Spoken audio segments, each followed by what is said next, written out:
আখিরাতে বিশ্বাসী, কিয়ামতে জবাব দিতে হবে বলে আমরা বিশ্বাস করি।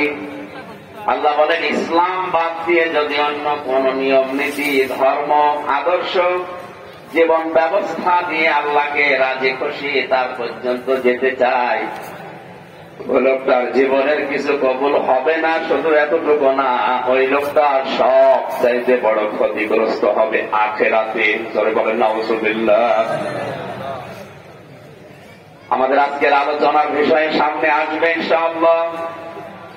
সুতরাং আমরা কিয়ামত যারা বিশ্বাস করি, ইসলাম ধর্ম জীবন ব্যবস্থা হিসাবে যারা মেনে নিয়েছি, এ দুনিয়াতে সব চাইতে সত্য জীবন ব্যবস্থার নাম যেহেতু ইসলাম, এই ইসলাম দিয়ে দুনিয়ায় যত বাতিল জিনিস আছে, মতাদর্শ আছে, ধর্ম আছে, সবগুলোর উপরে আল্লাহ আঘাত করার কথা সূরা আম্বিয়া 18 নম্বর আয়াত দিয়ে ঘোষণা দিয়েছেন।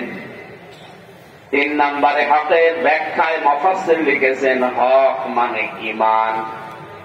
যেহেতু আল্লাহর কাছে ঈমান ছাড়া দুনিয়ার কোনো আমল কবুল হওয়া সম্ভব নয়, এই জন্য এই ময়দানে এখান থেকে কোরআনের আয়াত দিয়ে হক, সত্য, বাস্তব বিষয়গুলো দিয়ে যখন আঘাত করা হবে মানুষের ব্রেনে, মেধায়, মানুষের মগজে, বাতিল যত চিন্তা ভাবনা আছে ওগুলো ইনশাআল্লাহ সব চূর্ণ বিচূর্ণ হয়ে যাবে।